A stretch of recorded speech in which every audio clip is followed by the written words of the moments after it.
simple one, familiar one that you know, and that is let go and let God. Is that a good one? All right, let's say that together. Let go and let God. Let go and let God. Let go and let God. But the beginning point is to let go and let God in the midst of life and its challenges and circumstances. How many of you had a problem in your life? How many of you have been sick once in a while? Maybe even just once. All right. How many of you have been sad from time to time? How many of you have had somebody say something that hurt your feelings? You know, I read last week about a gentleman that was a skilled swimmer. And he was in Florida, and he was Delray Beach, and was happy to be where he was, and he went out swimming, and he got caught in a riptide. I don't know much about riptides, but he got caught in a significant riptide. And he knew exactly what to do. And he swam parallel to the shore for a little bit, and then he looked to his left where the shore was, and he noticed the shore was farther away. He was moving farther out. So he swam farther, and he looked to the shore, and the shore was twice as far away now, and he was farther out. And he continued to do it, and he swam, and he swam, and he swam parallel, and he looked to the shore, and he was so far out that he could hardly see the shore. And he said, then, I absolutely panicked. And finally, he gave up, because he just couldn't swim anymore, and the shore was so far away that he could hardly see it. So he turned over on his back to float, and he waited to die. And he looked to his right, and the shore was closer. And pretty soon, he was out of it, and he swam back.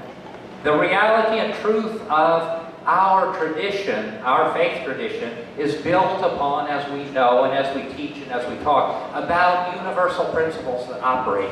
And those universal principles operate. And by getting in tune with those principles and allowing them to operate in our lives, wonderful and magnificent things begin to happen. But what happens to us along the way is we get caught in the riptides. We get caught in the circumstances and situations. And we do all the things that we can do. And we do even all the things that we think we know to do. And they don't always work. One of the things that we do in this process so often is to judge the circumstances and the situations. How many of you remember Norman Vincent Peale? Dr. Peale, of course, wrote The Power of Positive Thinking, a dynamic, magnificent book that sold multiple millions of copies around the world. And he was a simple Methodist minister. Anyway, Dr. Peale had a book that he also wrote and was also a bestseller that mentioned an encounter that he had with one of his good friends who was practicing positive thinking. And this person was practicing positive thinking, was a great student of positive thinking, but that had encountered a great difficulty in his life. And he was telling Dr. Peale about all the things that were wrong, all the problems that he encountered, all of the difficulties that he was facing, all of the monumental things that were going on in his life. And Dr. Peale listened and listened and listened, and then finally said, I know you're so troubled, and I know you're so burdened, and I know you have so much on your shoulders right now, and I know you want to go to a peaceful and quiet place. And I can tell you where you can go. And Dr. Peale said it's the cemetery. The memorial park. The memorial park. Because the cemetery is filled with what? People that have moved beyond the problems of life. And he went on to tell this gentleman that the reality of positive thinking and Christian principles and the principles of faith that we teach, that they're the mechanism that occurs. They're not designed to avoid the circumstances and situations of life. They're made and designed to empower us in the circumstances and situations of life. And what Dr. Peale was saying is, no matter who you are, no matter where you go, no matter what you do, you're going to have problems, you're going to have challenges, you're going to get sick from now and again. And a lot of New Thought people in the movement will gasp when I say that. But it's true. All those things happen. They are human conditions.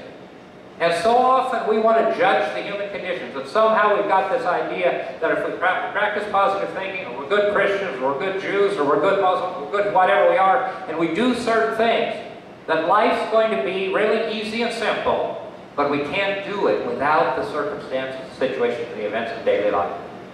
If you're not sick now, you're very likely going to face some sickness in your life. If you don't have a problem now, just wait. You're going to have one. And Dr. Peel went on in that book to tell us that if you don't have a good, strong, bad, serious problem in your life, get down on your knees and pray to God and say, Lord, bring me a horrible problem. And the bigger the problem, the more we can use the principles of truth to deal with those problems. And what's the affirmation? Let go and let God. And then what we didn't say? Guide me and direct me in the things that I should do.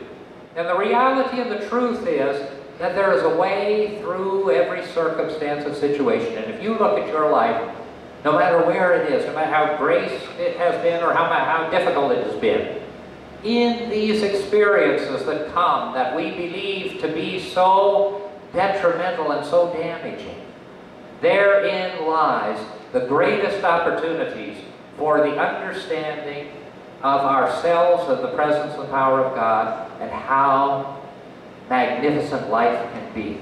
Hattie Garlish, the founders of this little fellowship in 1927, used to say, put your mind in neutral. No, put your mind in neutral. Stop thinking about it. Stop worrying about it. Stop going there. Worry is what?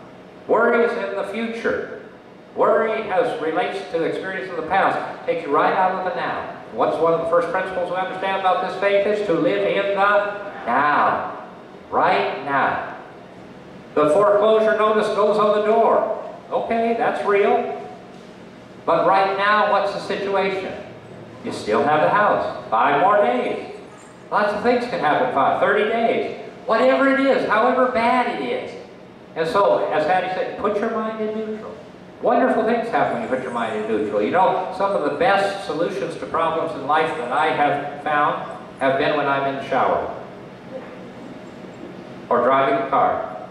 And if you look back on your life, when you have the greatest decisions to make, you can agonize, you can study, you can research, you can get in front of the computer and get all that information that you want and get more and more confused. And then when you finally give up and you say, I'm going to do something else, and get your mind off of it, then the answer comes. Because we have moved to a place where we see beyond appearances. What's the affirmation? Let go and let God, and the rest, guide me and direct me in the way that I should go. Because our lives are open, when our minds are open, and when we're not confused by the facts. Because the human facts of life and the human understanding of life is one of the most transient things in the world. But the reality and truth is that our minds are connected to the divine mind. We have the ability to draw upon that mind. And when we do, when we let go and let God, then we're guided and directed in wonderful ways. The good news is that the presence and power of infinite intelligence and limitless guidance is available to every one of us. The good news is that if you've got a problem, then you're vibrantly alive. And you've got an opportunity to solve that problem. And from that problem, from that difficulty, from that challenge, to grow and to learn and to become more of the perfect child of God that you were created to be.